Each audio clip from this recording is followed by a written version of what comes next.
யுபீனசகாவிடமிருந்து பெற்ற மடலை படித்த அஸ்வத்தாமன் வீரனை அனுப்பிவிட்டு செய்வது அறியாது கவலையில் மூழ்க ஆரம்பித்தான். துரோணாச்சாரியார், நான் பாண்டவர்களிடம் பேசுகிறேன் என்று கூறினாலும் அவன் என் நண்பன் துரியோதனன் அரசன். ஆனால் எங்கள் இருவரையும் சேர்த்து வைப்பான் தந்தையே என்று உறுதியுடன் பதிலளித்தான் துரோணர். மகனின் வேதனையை எப்படி சரி செய்வதறியாது இருந்தார்.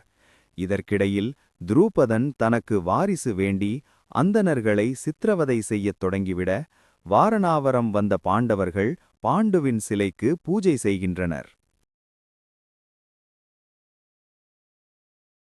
மாளிகைக்கு பாண்டவர்களை அழைத்து வந்த புரோச்சனன் எப்போது மாளிகைக்கு தீ வைக்க வேண்டும் என்று சகுனியிடம் அவ்வப்போது கேட்டுக்கொண்டான். சகுனியும் கழுகின் வழியாக பதில் தெரிவித்தான். குந்தித்தாயாரும் மகள் யுபீனசகா ஹஸ்தினாபுரத்தில் இருந்தாலும் கௌரவர்களுடன் இருப்பதால் சஞ்சலப்பட்டு பீஷ்மருக்கு மடல் எழுதி மகள் நலனை விசாரித்துக் கொள்கிறாள். பீஷ்மரும், நீ கவலை கொள்ள வேண்டாம் மகளே, அவள் என் பொறுப்பு என்று பதில் அனுப்புகிறார். அஸ்வத்தாமனிடமிருந்து பதில் கடிதம் வராததால் தனிமையில் தூக்கமின்றி தவித்துக் கொண்டிருந்தாள் யுபீனசகா. பாண்டவர்கள் சந்தோஷமாக வாரணாவதத்தில் இருந்தது குறைவே. வெகுவாக அவர்கள் அந்த மாளிகையில் ஏதோ விசித்திரமாக இருப்பதை உணர்ந்து கண்டுபிடித்து விடுகின்றனர். இதை கேட்ட குந்தி, நாம் எங்காவது யாருக்கும் பாரமாக இல்லாமல் சென்று விடலாம் என்று கூறுகிறாள். யுபீனசகாவை சில காலம் கழித்து மீட்டுக் கொள்ளலாம் என்று முடிவு செய்கின்றனர். இதற்குள் பீஷ்மர் வாரணாவதம் செல்வதற்குள் சகுனி செய்தி அனுப்ப புரோச்சனன் மாளிகைக்கு தீமூட்டிவிட எரியத் தொடங்குகின்றது.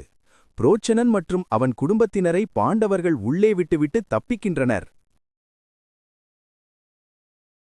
பீஷ்மர் வருவதற்குள் வாரணாவதத்தின் அரண்மனை எரிய, அதிலிருக்கும் புரோச்சனன் குடும்பத்தினரை பீஷ்மர் பாண்டவர்கள் இறந்துவிட்டனர் என்று கருதி ஹஸ்தினாபுரத்திற்கு செய்தி அனுப்ப, மக்களும் இறுதி மரியாதையை செலுத்தினர். யுபீனசகாவால் இந்த துயரத்தை தாங்க முடியாமல் கதறித் துடித்தாள்.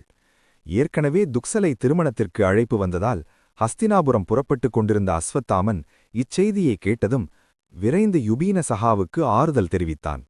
தனக்கு யாரும் இல்லை என்று அழுது கொண்டிருந்த அவளை அமைதிப்படுத்தி, இருவரும் யாருக்கும் தெரியாமல் கந்தர்வ திருமணம் புரிந்து கொள்ள இந்த எபிசோட் முடிவடைகிறது.